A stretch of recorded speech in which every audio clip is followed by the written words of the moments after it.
అంబానీ కుటుంబమా? అంబానీదేముందిరా, వ్యాపారం చేస్తాడు, అప్పులు చేస్తాడు, అధికార పార్టీతో దోస్తీ చేస్తాడు. కానీ మనదలా కాదు, బిందాస్ లైఫ్. నువ్వేదో కొంచెం తేడాగా కనపడుతున్నావే. ఏ పార్టీ అధికారంలోకి వచ్చినా మనల్ని పువ్వుల్లో పెట్టి చూసుకుంటుంది. కేంద్రంలో పువ్వు గుర్తు పార్టీనే గన్య, రాష్ట్రంలో కాదుగా. నాకు పెన్షన్ నెలకి 2250 రూపాయల చొప్పున సంవత్సరానికి 27,000 వస్తుంది. మీ అన్నకి బావుకి పెట్టుబడి సాయం కింద 25,000. పిల్లల స్కూల్కి వెళ్తున్నారుగా, అమ్మ ఒడి పథకం కింద మీ అక్కకి 15,000, మీ వదినకి 15,000. మీ వదిన అంగన్వాడీ టీచర్, సంవత్సరానికి 138,000. మీ అక్క ఆశా వర్కర్, సంవత్సరానికి 120,000.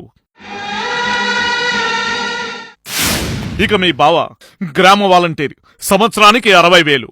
అందరి సంపాదన కలిపితే సంవత్సరానికి 4 లక్షలు. అంటే నెలకి 33,000 పైనే.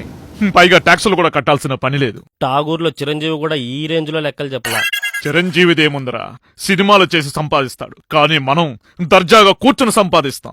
ఓహో, మెగాస్టార్ కంటే మనమే గొప్పోళ్ళనమాట. ఏంటి బాబన్నా, ఇంకోసారి అన్నట్టు మన సంపాదన ఇంకా అయిపోలేదు రోయ్. ఆహా, ఇంకా ఉందా? మన పొలానికి ఉచిత కరెంట్ ఇస్తారు. అవే వైర్లు ఇంటికి లాగితే కరెంటు బిల్లు ఉండదు. ఇంకా బియ్యం, ఉప్పు, పప్పు లాంటి నిత్యావసర వస్తువులు రేషన్ షాపులో ఇస్తారు. వీటికి తోడు సంక్రాంతి, రంజాన్, క్రిస్మస్ వంటి పండుగలకు ప్రత్యేక కానుకలు. అసలు రాజకీయ నాయకులు మనకి ఏ లోటు లేకుండా చూసుకుంటుంటే పిచ్చోళ్ళ జాబ్ అంటావేంట్రా? అసలు జాబ్ చేయడం ఎంత కష్టమో తెలుసా నీకు? వాళ్ళిచ్చే అరాకొరా జీతాలు, రెంటు, కరెంటు బిల్లు, నీ ఖర్చులు కూడా చాలవు. ఆఫీసుకి పోను 10 కిలోమీటర్లు, రాను 10 కిలోమీటర్లు, ట్రాఫిక్ లో ఇబ్బంది పడాలి. దానికి తోడు పెట్రోల్కి డబ్బులు కావాలి. నీకా వంట రాదు, బయట కర్రీసు బాగోవు. ఒకవేళ నువ్వు వంట నేర్చుకుంటే బియ్యం, పప్పులు, ఉప్పులు పంపాలి. అదొక బొక్క. అదే ఇక్కడే ఖాళీగా ఉంటే ఏ బొక్క లేకుండా నిరుద్యోగ భృతి కింద సంవత్సరానికి 30,000 వస్తాయి. ఇంతొస్తాయా?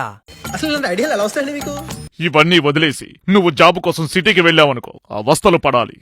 జీతం చాలక అప్పులు చెయ్యాలి. ఆ అప్పులు తీర్చాలంటే నీ జీతం పెరగాలి. అది పెరుగుతుందో లేదో తెలీదు. కానీ ఇక్కడ అలా కాదు. ఏడాదికి ఒకసారి నా పెన్షన్ పెరుగుతుంది. 5 ఏళ్లకు ఒకసారి అధికారం మారినప్పుడల్లా పథకాల డబ్బులు రెట్టింపవుతాయి. లక్షల్లో డబ్బులు, వాటిల్లో పెంపులు. ట్యాక్స్ కట్టాల్సిన పని లేదు. ఇప్పుడు చెప్పు, ఈ సుఖ జీవితాన్ని వదిలేసి సిటీకి వెళ్తావా? పోను నాయనా, పోను.